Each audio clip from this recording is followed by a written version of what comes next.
Je pensais que ma vie était assez simple. J'avais un bon travail, de bons amis et une petite amie, Jessica, que j'aimais. Tout était stable, voire prévisible, jusqu'à ce qu'un après-midi, je reçoive un message qui allait tout bouleverser. Cela a commencé un mardi comme les autres. J'étais au travail lorsque mon téléphone a vibré. J'ai regardé l'écran, attendant un message de Jessica ou de l'un de mes amis. Au lieu de cela, c'était Alex, la sœur cadette de mon ami Mason. Je connais Mason et sa famille depuis des années. Alex et moi n'avons jamais été particulièrement proches, mais nous sortions ensemble lorsque le groupe se réunissait. Il n'y avait absolument rien de romantique, pas même de flirt, entre nous. C'est donc étrange de voir son nom apparaître. Le message disait « On peut parler ?» C'est très important. Je n'y ai pas trop réfléchi sur le coup. Peut-être avait-elle besoin d'aide pour quelque chose, ou d'un conseil. J'ai donc répondu, bien sûr, qu'est-ce qui se passe? Ce n'est pas quelque chose dont je peux parler par message. Tu peux me voir plus tard? Je fus un peu déconcertée, mais j'ai accepté de la rencontrer dans un café après le travail. Le reste de la journée fut normal, sauf que je n'arrivais pas à me débarrasser de cette étrange sensation dans l'estomac à propos d'Alex. Qu'est-ce qui pouvait être si urgent? À 17h, je me suis dirigée vers le café et je l'ai vue assise dans un coin, remuant nerveusement une tasse de café. Elle avait l'air stressée, ce qui m'a immédiatement mis mal à l'aise. Je me suis approchée, je me suis assis et j'ai dit « Salut, Alex. Qu'est-ce qui se passe ?» Elle n'a pas perdu de temps avec des bavardages insignifiants. Elle m'a regardé directement dans les yeux et a dit « Je suis enceinte, et c'est de toi. » Pendant 10 secondes entières, j'étais sûre de ne pas l'avoir bien entendu. Il était impossible qu'elle ait dit ce que je croyais avoir entendu. J'ai cligné des yeux, essayant de le traiter, mais mon cerveau ne coopérait pas. Quoi, ai-je finalement réussi à dire? Je suis enceinte, et tu es le père, a-t-elle répété, comme si elle venait de lancer une bombe nucléaire sur toute mon existence. J'ai commencé à rire, pensant que ça devait être une sorte de mauvaise blague. Mais son expression n'a pas changé. Elle était parfaitement sérieuse. Alex, c'est impossible. Nous n'avons jamais, tu sais, nous n'avons jamais couché ensemble. Son visage s'est durci. Tu vas vraiment faire semblant que ça ne s'est pas passé? C'était ce soir-là après l'anniversaire de Mason. Tu étais ivre, et moi aussi. Tu ne t'en souviens pas? Je suis resté assis dans un silence ahuri, me creusant les méninges. L'anniversaire de Mason avait eu lieu il y a environ 2 mois. Je me souviens avoir bu un peu, mais rien de comparable à ce qu'elle décrivait. J'étais sûre de ne pas avoir perdu connaissance ni fait de bêtises, et je n'ai certainement pas couché avec Alex. Non, Alex. Ça ne s'est pas passé. Je me souviens de cette soirée. Je suis rentrée tôt avec Jessica. Mais elle a secoué la tête et a lancé « Tu es parti avec moi, pas avec elle. » Tu étais trop ivre pour t'en souvenir. La situation était hors de contrôle. Comment pouvait-elle penser que j'avais fait une chose pareille? Je n'avais pas trompé Jessica, et je n'avais certainement pas mis Alex enceinte. Écoute, Alex, tu te trompes. Je suis désolée que tu traverses ça, mais je ne suis pas le père. Tu as dû coucher avec quelqu'un d'autre, mais ce n'était pas moi. Elle semblait furieuse, et sa voix s'élevait. Comment peux-tu dire ça? Tu vas m'abandonner, moi et ton enfant? J'ai senti ma tête chauffer. C'était de la folie. Alex, je te dis la vérité. Je n'ai pas couché avec toi. Et si tu es si sûr que je suis le père, fais un test de paternité. Ça prouvera que je ne mens pas. Son expression a changé, et pendant un instant, j'ai pensé qu'elle allait faire marche arrière. Mais ensuite, elle a dit quelque chose qui m'a laissé de marbre. Je n'ai pas besoin d'un test de paternité. Je sais que c'est toi. Qu'est-ce que tu veux dire par « tu n'as pas besoin » ? Alex, c'est comme ça que ça marche. Un test de paternité clarifierait toute cette affaire. Mais elle a croisé les bras, secouant la tête. Je ne fais pas confiance à ces tests. Ils peuvent être faux. Je sais que c'est toi. À ce moment-là, je ne savais pas si j'étais plus confus ou en colère. Comment pouvait-elle être aussi irrationnelle? Qu'est-ce qu'elle attendait que je fasse? Que j'accepte ça sans preuve? Je n'allais certainement pas faire volte-face et accepter la faute de quelque chose que je n'avais pas fait. Je me suis levée de table, repoussant ma chaise en arrière. Je ne vais pas continuer cette conversation, Alex. Fais le test et on en reparlera. Mais jusque-là, laisse-moi tranquille. Elle s'est levée aussi, le visage rouge de colère. Tu es un lâche. J'ai toujours pensé que tu étais un bon garçon, mais tu es comme tous les autres idiots. Très bien. J'élèverai ce bébé seul. Mais ne reviens pas ramper quand tu réaliseras la vérité. Je n'ai même pas répondu. Je suis sortie du café la tête qui tournait. Je ne savais pas comment me sentir. Une partie de moi était furieuse, mais une autre partie était inquiète. Et si Alex croyait vraiment à ça? Et si elle le disait à Mason ou à d'autres personnes? Cela pourrait détruire ma réputation et ma relation avec Jessica. Je suis montée dans ma voiture et j'ai immédiatement appelé Mason. Il a répondu au deuxième appel. Salut, mec. Qu'est-ce qui se passe? Mason, on doit parler. C'est à propos de ta sœur. Il y eut une pause de l'autre côté. Alex? Qu'est-ce qui ne va pas avec elle? J'ai pris une grande inspiration. Elle vient de me dire qu'elle est enceinte, et elle dit que je suis le père. Il y eut un long silence avant que Mason ne reparle, d'une voix basse. Quoi? Exactement ce que j'ai dit, mec. Elle dit que j'ai couché avec elle après ton anniversaire et qu'elle est tombée enceinte. Je te le jure par Dieu, Mason, ce n'est pas vrai. Il ne s'est rien passé entre nous. Je pouvais l'entendre respirer difficilement, essayant de traiter l'information. Finalement, il a dit, elle n'a jamais rien dit de toi, seulement qu'elle est enceinte. Je ne sais pas quoi dire. Je connais Alex, et elle ne mentirait pas sur quelque chose comme ça. Ça m'a frappé comme un coup de poing dans l'estomac. Mason ne m'a pas directement accusé de quoi que ce soit, mais le doute était évident dans sa voix. Mon meilleur ami n'était pas sûr de pouvoir me faire confiance. Ça faisait mal. Je te le jure, Mason, je n'ai pas fait ça. Je vais exiger qu'un test de paternité soit fait. Il a soupiré. Oui, c'est peut-être la meilleure façon de régler ça. Mais, mec, si c'est vrai, je ne sais pas. Je vais lui parler. J'ai raccroché, sentant une vague d'appréhension m'envahir.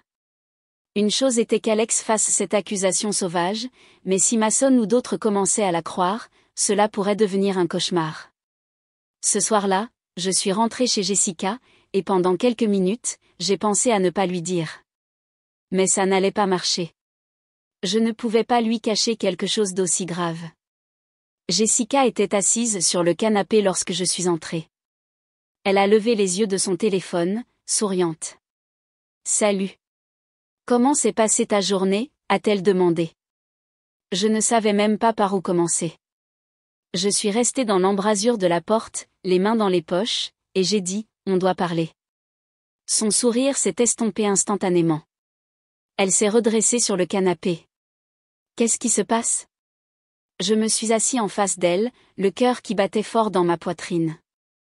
Il s'est passé quelque chose aujourd'hui, et ça ne va pas te plaire. Mais j'ai besoin que tu saches dès le début que je n'ai rien fait de mal. Les yeux de Jessica se sont plissés avec suspicion. De quoi tu parles? J'ai pris une grande inspiration et je lui ai tout expliqué, comment Alex m'avait accusé d'être le père de son bébé, comment je l'avais nié et comment elle avait refusé de faire un test de paternité.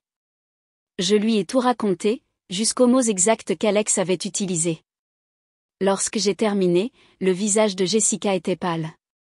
Elle m'a regardé dans un silence ahuri, la bouche légèrement entr'ouverte. Finalement, elle a murmuré, « Tu es sérieux ?» Elle a dit, « Que tu l'avais mise enceinte ?» Oui, mais ce n'est pas vrai. Je te le jure, Jessica, je ne l'ai jamais touchée. Elle l'invente, ou elle est confuse. Je ne sais pas pourquoi, mais il ne s'est rien passé. Elle est restée silencieuse quelques secondes, traitant l'information. Puis elle s'est levée brusquement et a marché vers la cuisine. J'ai senti la tension augmenter dans l'air alors qu'elle ouvrait le réfrigérateur, prenait une bouteille d'eau et buvait une longue gorgée. Lorsqu'elle s'est finalement retournée vers moi, son visage portait une expression dure. Tu sais à quel point ça sonne fou, n'est-ce pas? Je sais, mais je te jure que je n'ai rien fait. Elle m'a regardé fixement pendant un long moment, puis a demandé, pourquoi mentirait-elle? C'était la question à laquelle je ne pouvais pas répondre. Les jours qui ont suivi les accusations d'Alex ont été comme vivre dans un brouillard. Autant que j'essayais de l'expliquer, personne ne semblait m'écouter. Ma petite amie, Jessica, ne m'avait pas quittée, mais elle était distante, remettant constamment en question tout ce que je disais. C'était comme si je devais prouver mon innocence encore et encore, même si je disais la vérité depuis le début. Mais les choses ont empiré lorsque mes parents se sont impliqués. Cela a commencé par un coup de téléphone de ma mère. C'était dimanche matin, et j'étais au lit à regarder le plafond, à me demander comment j'avais pu éviter les appels de maçonnes pendant les 2 derniers jours. Je savais que je ne pouvais pas l'éviter indéfiniment, mais je n'étais pas prêt à affronter les conversations inconfortables encore. Puis mon téléphone a sonné. C'était ma mère. J'ai glissé mon doigt pour répondre, sans trop y réfléchir. « Salut, maman », ai-je dit, essayant de paraître décontracté, mais le nœud dans mon estomac s'est resserré dès que j'ai entendu la tension dans sa voix. « On doit parler, Liam. Je viens de parler à Alex. » Je me suis immédiatement redressée. « Qu'est-ce que tu veux dire par « tu as parlé à Alex » ? Je n'avais même pas encore raconté la situation à mes parents. Comment le savait-il ? Elle m'a appelé. Elle m'a tout raconté. La voix de ma mère était chargée de déception, le genre de ton qui me faisait sentir comme un enfant qu'on venait de prendre en flagrant délit de faire quelque chose d'horrible. Maman, écoute, rien de ce qu'elle dit n'est vrai. Je n'ai rien fait avec elle. Mais ma mère n'écoutait pas, Liam, on t'a élevé mieux que ça. Comment as-tu pu lui faire ça? À ton propre enfant? Mon sang a gelé. Elle avait complètement avalé l'histoire d'Alex. Maman, s'il te plaît, il n'y a pas d'enfant. Je n'ai pas couché avec elle. Elle se trompe, ou elle ment. Je ne sais pas, mais tu ne peux pas la croire sans aucune preuve. Preuve, a lancé ma mère. Liam, tu n'as pas besoin de preuves lorsqu'une fille se présente et dit que tu es le père de son bébé. C'est toute la preuve dont on a besoin. Je ne pouvais pas croire ce que j'entendais. Ma propre mère ne me donnait pas le bénéfice du doute. Elle ne considérait même pas qu'Alex pouvait se tromper. Maman, elle a refusé de faire un test de paternité. Est-ce que ça ne te dit rien? Mais elle n'a pas cédé. Liam, les tests de paternité ne sont pas toujours exacts, et ils peuvent être manipulés. On connaît Alex depuis des années. C'est une bonne fille. Elle ne mentirait pas sur quelque chose comme ça. J'ai senti mes mains se serrer en poing, la frustration bouillonnant à l'intérieur. Maman, je te dis la vérité. Il ne s'est rien passé entre nous. Ton père et moi pensons qu'il est temps que tu assumes ta responsabilité. Tu as fait une erreur, et maintenant c'est le moment de la réparer. À ce moment-là, j'ai réalisé la réalité. Il n'allait pas m'écouter.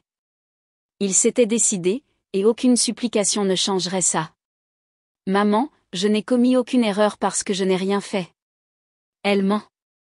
Je n'ai pas pu empêcher la colère de se refléter dans ma voix. Il y eut une longue pause avant qu'elle ne réponde, et lorsqu'elle l'a fait, sa voix était froide comme la glace. Tu dois venir. On va faire une réunion de famille.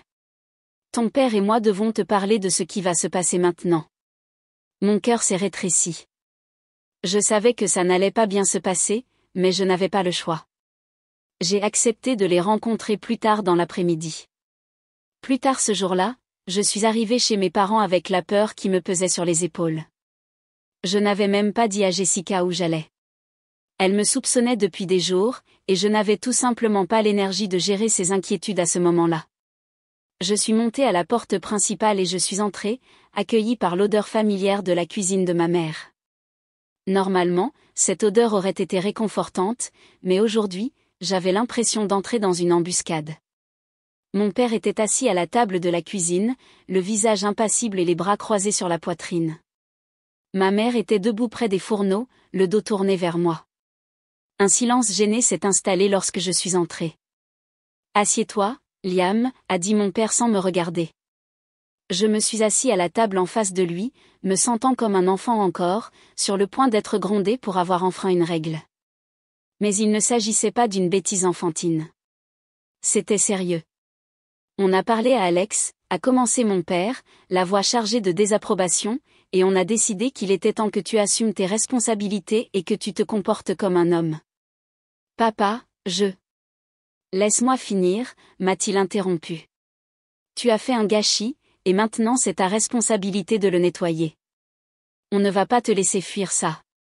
Si tu ne t'occupes pas de cet enfant, tu n'es pas mon fils. J'ai senti comme si on m'avait donné un coup de poing dans l'estomac. Qu'est-ce que tu veux dire? Tu me menaces de me désavouer? Mon père s'est penché en avant, les yeux enflammés de colère. Oui. Si tu n'assumes pas la responsabilité de cet enfant, tu n'es plus de cette famille. Ta mère et moi n'allons pas tolérer ce genre de comportement. Soit tu assumes tes responsabilités, soit tu t'en vas. Je ne pouvais pas croire ce que j'entendais. Ils étaient prêts à me chasser de leur vie pour quelque chose qui ne s'était même pas produit. Papa, je n'ai rien fait, ai-je protesté, la voix pleine de désespoir. Alex ment. Elle ne fera même pas de test de paternité. Est-ce que ça ne te dit rien? Ma mère s'est retournée depuis les fourneaux, le visage pâle et fatigué. Liam, les tests de paternité ne sont pas toujours exacts, et Alex n'est pas ce genre de fille. Elle n'inventerait pas quelque chose comme ça. On la croit. Eh bien, vous vous trompez. Je me suis levée de table, en faisant grincer la chaise contre le sol. Vous vous trompez tous les deux. Comment pouvez-vous la croire avant moi? Je suis votre fils. Mon père s'est levé aussi, le visage à quelques centimètres du mien. Parce qu'on t'a élevé mieux que ça, Liam. Et je m'en fiche de ce que tu dis. Tu vas faire ce qu'il faut, ou tu peux chercher un autre endroit où vivre. Je tremblais de colère. Mes propres parents se retournaient contre moi, croyant un mensonge scandaleux au lieu de me faire confiance, à moi, leur propre fils. Je ne pouvais pas comprendre. Tu sais quoi, ai-je dit d'une voix tremblante. Si vous voulez la croire avant moi, très bien.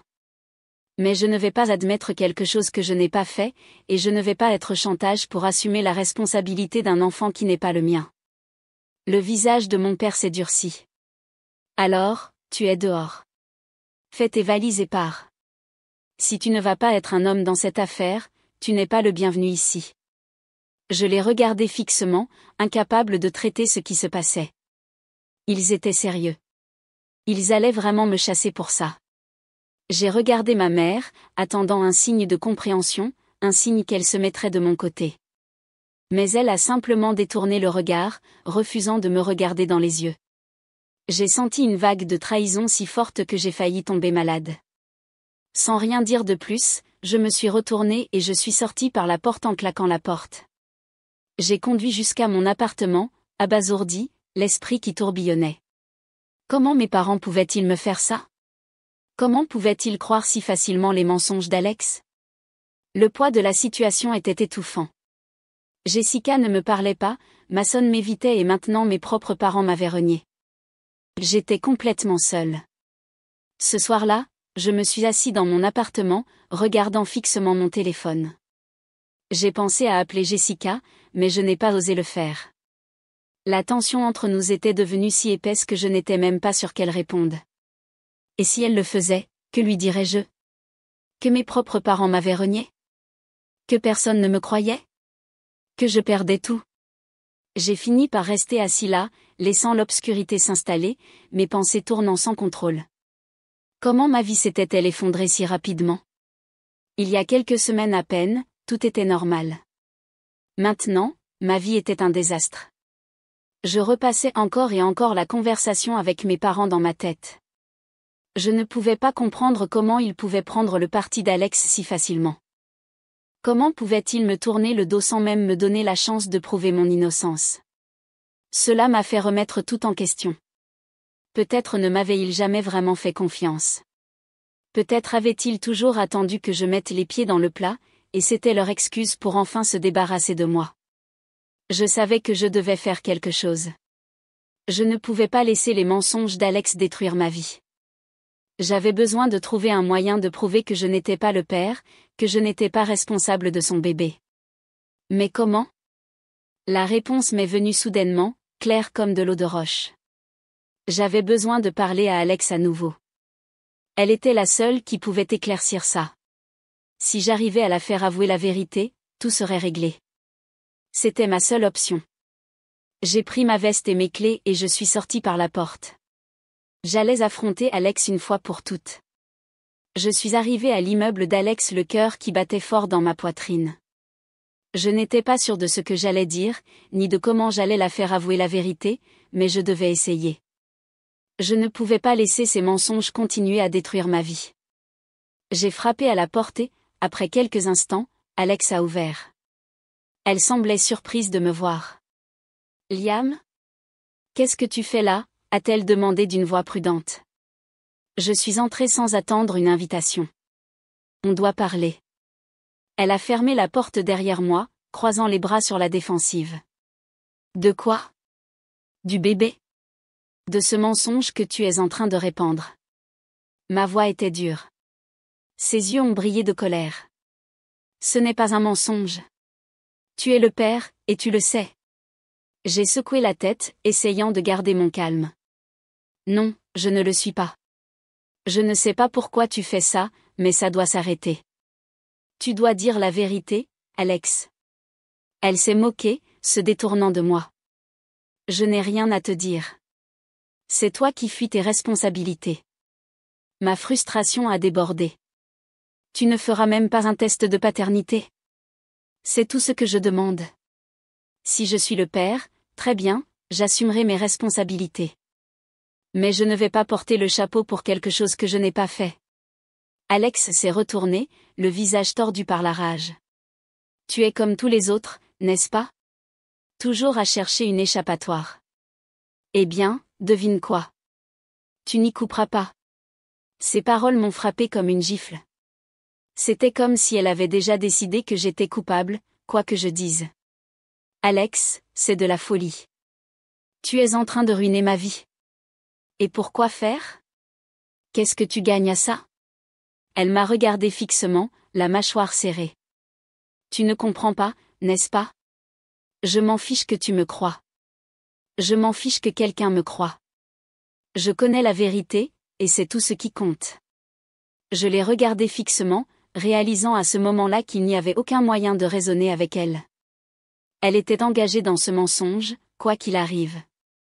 Après ma confrontation explosive avec Alex, je savais que la situation ne allait pas se régler comme par magie.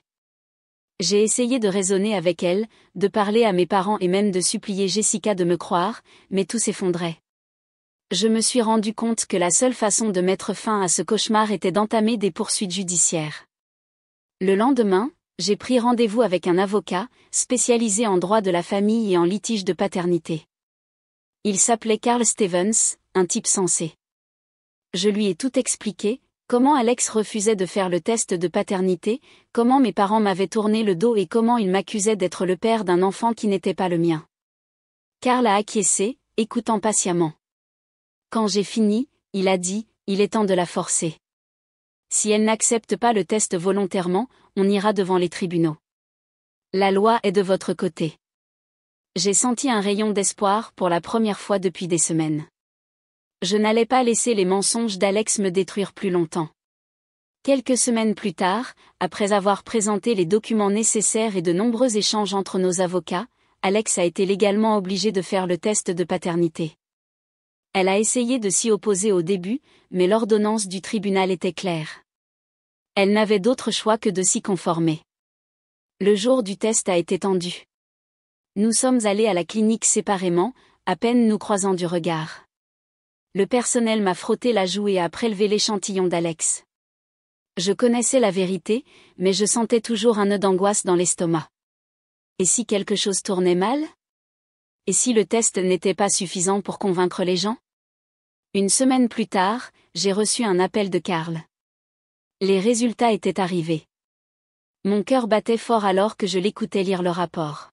« Vous n'êtes pas le père », a dit Carl d'une voix calme mais ferme. Une vague de soulagement m'a envahi. Enfin, la preuve dont j'avais besoin. Je n'étais pas le père du bébé d'Alex. Mais même avec les preuves en main, je savais que les choses ne seraient pas faciles à partir de maintenant. J'ai conduit directement chez mes parents cet après-midi-là. Je n'avais pas beaucoup parlé avec eux depuis qu'ils m'avaient mis dehors, et même maintenant, après avoir prouvé mon innocence, je n'étais pas sûre de comment ils allaient réagir. Mais je devais les voir. Je devais le leur dire en face. Lorsque je suis entrée chez eux, ils étaient assis dans le salon. Mon père a levé les yeux de son journal et ma mère a posé ses travaux de tricot. Aucun des deux n'a parlé au début. J'ai les résultats, ai-je dit, debout dans l'embrasure de la porte. Je ne suis pas le père. Le visage de ma mère s'est immédiatement froncé, les yeux remplis de larmes. Mon père semblait abasourdi, comme s'il ne pouvait pas traiter les mots que je venais de dire. Tu es sûr, a demandé mon père d'une voix tremblante. J'ai sorti les papiers officiels de la clinique et je les leur ai remis. Voici la preuve. Je leur ai dit dès le début que je n'avais rien fait, mais ils ne m'ont pas cru. Ma mère s'est levée, des larmes coulant sur son visage. Elle a couru vers moi, essayant de me prendre dans ses bras, mais je me suis reculée. On est vraiment désolé, Liam, a-t-elle sangloté. On s'est trompé. On aurait dû te faire confiance. Au début, je n'ai rien dit. La douleur de leur trahison était encore vive, encore fraîche. Ils m'avaient tourné le dos quand j'avais le plus besoin d'eux, et maintenant, après tout ce qui s'était passé, je n'étais pas sûre de pouvoir pardonner et oublier. On veut arranger ça, a dit mon père d'une voix pleine de regret. On t'aidera de toutes les manières possibles. On te donnera même de l'argent, si c'est ce qu'il faut. J'ai senti une vague de dégoût face à l'offre. De l'argent ? Comme si cela pouvait réparer le mal qu'ils avaient causé. Ce n'est pas une question d'argent, ai-je dit d'une voix froide. C'est une question de confiance. Vous ne m'avez pas cru. Vous étiez prêt à me chasser de vos vies pour un mensonge, sans même me donner la chance de me défendre. Les sanglots de ma mère sont devenus plus forts, mais je n'ai pas pu la consoler. La douleur était trop profonde. Je me suis retournée pour partir, le papier encore entre les mains de mon père. Liam, s'il te plaît, m'a appelé mon père. Ne pars pas. On peut arranger ça. Je me suis arrêtée à la porte, me tournant vers eux une dernière fois. Je ne peux pas vous pardonner pour ce que vous avez fait. Pas maintenant. Et avec ça, je suis sortie, sentant que le poids de leur trahison s'allégeait légèrement, mais les cicatrices qu'ils avaient laissées étaient permanentes. Il n'a pas fallu longtemps pour que la nouvelle du test de paternité se répande. Je l'ai d'abord dit à Jessica, espérant que ce serait le tournant qui arrangerait les choses entre nous. Mais même si elle a été soulagée que je ne sois pas le père, les choses entre nous sont restées tendues. La confiance avait été brisée, et autant que j'avais de preuves, je ne pouvais pas effacer le doute qui avait pris racine dans son esprit. Nous avons décidé de prendre une pause dans notre relation, une pause qui ressemblait plus à une fin inévitable. Je ne pouvais pas la blâmer. Toute cette situation avait été un enfer, et elle nous avait tous les deux changé de manière que nous ne pouvions pas inverser. Mais juste au moment où je pensais pouvoir enfin laisser ce cauchemar derrière moi, Alex a recommencé à attaquer. Des rumeurs ont commencé à circuler. Des gens avec qui je n'avais pas parlé depuis des semaines ont commencé à m'envoyer des messages pour me poser des questions sur le test de paternité. J'ai rapidement découvert pourquoi. Alex avait dit à tout le monde que j'avais manipulé les résultats, prétendant que j'avais soudoyé la clinique ou manipulé les échantillons pour obtenir un faux négatif. Au début, je ne l'ai pas pris au sérieux. C'était ridicule, et je pensais que personne ne la croirait. Mais je me trompais. Mason m'a appelé un soir, la voix pleine de confusion et de frustration. Mec, j'ai entendu des choses. Alex dit que tu as falsifié les résultats du test, a-t-il dit. J'ai soupiré, déjà épuisé par ce nouveau tournant. Mason, tu me connais. Je n'ai rien falsifié. Les résultats sont réels. Je ne suis pas le père. Il a hésité avant de répondre. Je veux te croire, mais Alex est ma sœur. Elle est convaincue que tu as fait quelque chose de louche. Tu doutes de moi encore ? Après tout ce que j'ai traversé ? Je ne pouvais pas croire que j'avais cette conversation encore une fois. Ce n'est pas si simple, Liam, a-t-il dit d'une voix tendue. C'est ma famille. Et moi, je suis quoi, ai-je lancé ? J'ai été ton meilleur ami pendant des années, et tu vas croire ces mensonges avant moi ? Mason est resté silencieux, et alors j'ai su que notre amitié était irrémédiablement endommagée. Quoi que je dise ou fasse, les mensonges d'Alex avaient tout contaminé.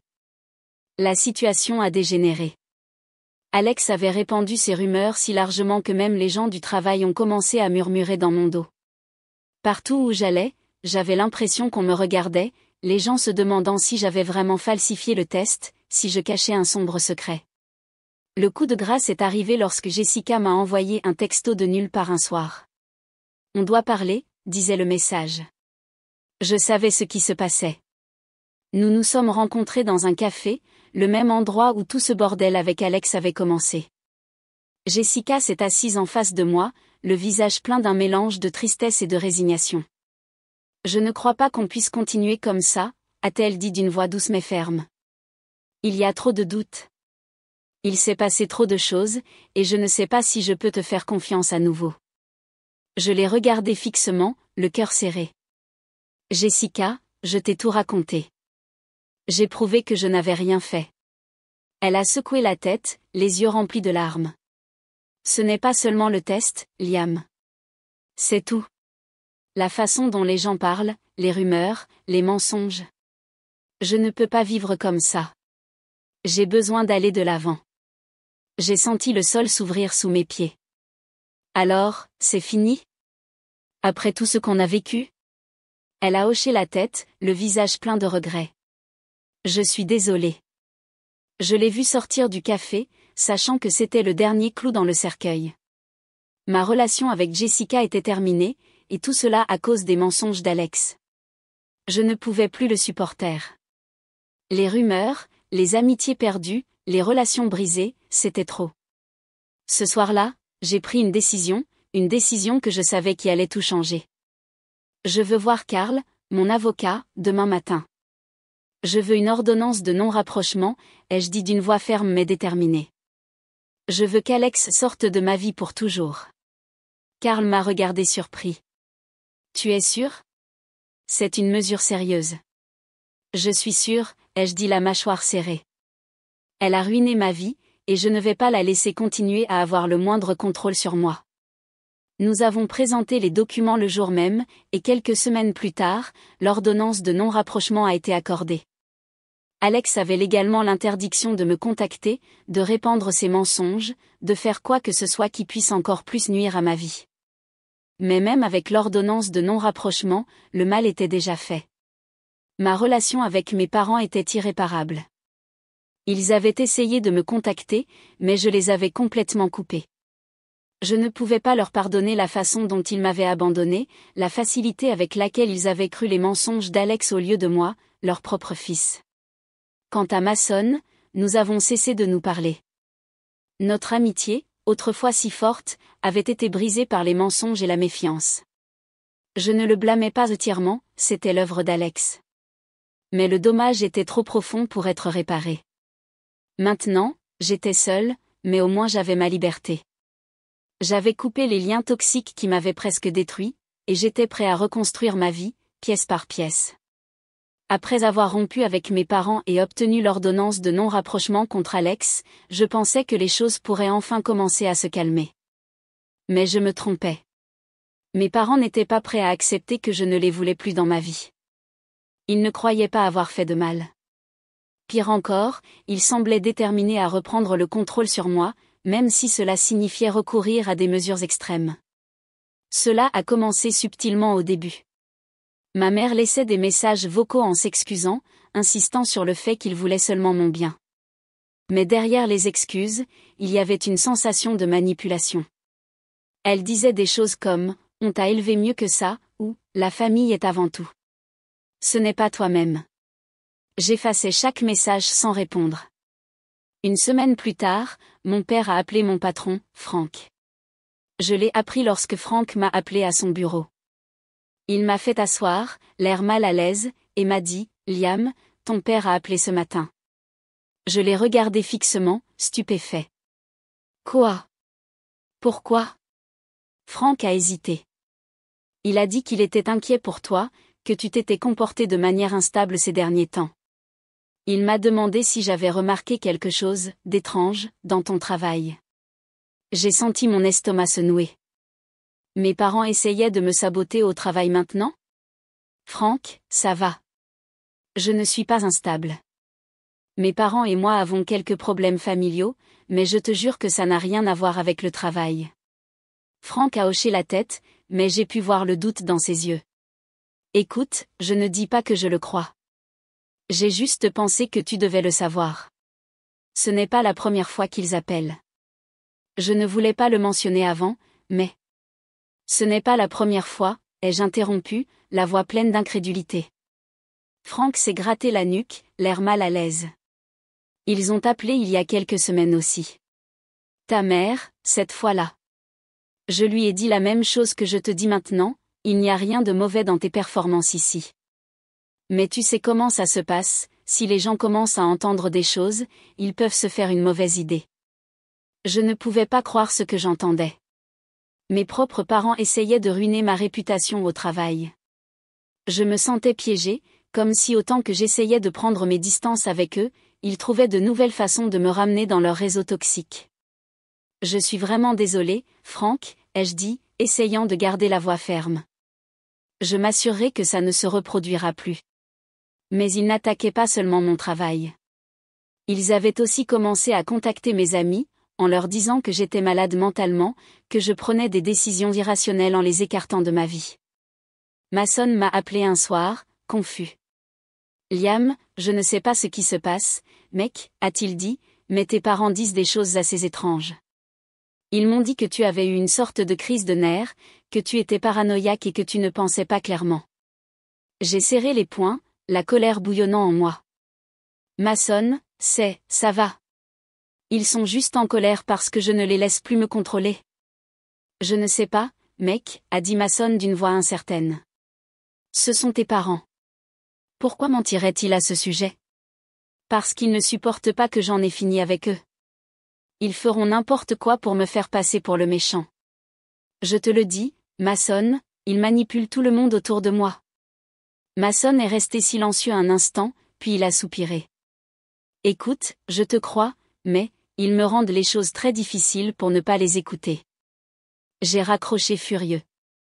Autant que j'essayais de m'échapper, ils continuaient à entraîner les gens dans leurs récits tordus. Ils n'allaient pas s'arrêter avant d'avoir mis tout le monde dans ma vie contre moi. Le point de rupture est arrivé lorsqu'ils ont essayé de me faire déclarer instable mentalement devant les tribunaux. Ils ont présenté une requête alléguant que j'étais un danger pour moi-même et pour les autres, que j'étais incapable de prendre des décisions sensées. C'était une tentative désespérée de me forcer à revenir sous leur contrôle. Je savais que j'avais besoin d'aide, alors je suis retournée voir Karl, mon avocat. Quand je lui ai raconté ce que mes parents essayaient de faire, il a secoué la tête avec incrédulité. Ils sortent vraiment toute l'artillerie lourde, n'est-ce pas, a-t-il dit, se penchant en arrière sur sa chaise. Ne t'inquiète pas, Liam. On va combattre ça. Ils n'ont aucun fondement. La bataille juridique qui a suivi a été brutale. Mes parents ont engagé un avocat et ont essayé de me présenter comme une sorte de personne instable et imprudente. Ils ont ressorti toutes les petites erreurs que j'avais commises dans ma vie, les déformant comme preuve de ma prétendue instabilité. Ils ont même essayé d'utiliser le fait que j'avais coupé les ponts avec eux comme preuve que j'étais malade mentalement. Mais Karl a été implacable. Il a présenté ma version de l'histoire avec clarté, démontrant que les affirmations de mes parents étaient infondées et motivées par leur désir de me contrôler. Il a souligné l'ordonnance de non-rapprochement que j'avais contre Alex et le test de paternité qui prouvait que je n'étais pas le père de son enfant. Il a même mentionné les appels à mon lieu de travail et le comportement manipulateur que mes parents avaient montré dans leur tentative de ruiner ma réputation. Après des semaines d'aller-retour devant les tribunaux, le juge a finalement pris une décision. L'affaire a été classée sans suite. Non seulement ça, mais le juge a ordonné à mes parents de payer mes frais juridiques pour avoir fait perdre du temps au tribunal avec leurs accusations infondées. Je suis sortie de la salle d'audience en sentant que j'avais gagné une bataille, mais la guerre était loin d'être terminée. Juste au moment où je pensais que les choses ne pouvaient pas empirer, je suis sortie de mon appartement un matin et j'ai trouvé ma voiture complètement détruite. Les vitres étaient brisées, les pneus crevés et quelqu'un avait peint à la bombe le mot « menteur » sur le capot. Je suis restée là debout, regardant les restes, le cœur serré. Je savais exactement qui était responsable. Il n'était pas nécessaire d'être un génie pour réaliser que c'était l'œuvre de mes parents, ou au moins de quelqu'un qu'ils avaient convaincu de le faire pour eux. J'ai signalé le vandalisme à la police, mais je savais que ça n'aboutirait à rien. Il n'y avait pas assez de preuves pour blâmer qui que ce soit, et mes parents étaient devenus des experts dans l'art de couvrir leurs traces. Pourtant, c'était un autre rappel qu'ils n'allaient pas s'arrêter avant d'avoir détruit chaque partie de ma vie. Ensuite, comme si les choses ne pouvaient pas devenir plus surréalistes, mes parents m'ont poursuivi pour détresse émotionnelle. Ils ont allégué que ma décision de les écarter de ma vie leur avait causé une souffrance insupportable et exigé une compensation pour la douleur qu'ils avaient soi-disant subie. C'était plus que ridicule. Je ne pouvais pas croire qu'ils aient l'audace de me traîner à nouveau dans le système judiciaire après tout ce qu'ils m'avaient déjà fait subir. Mais Karl était confiant. Ce cas est encore plus faible que le précédent, a-t-il dit. On va les écraser devant les tribunaux.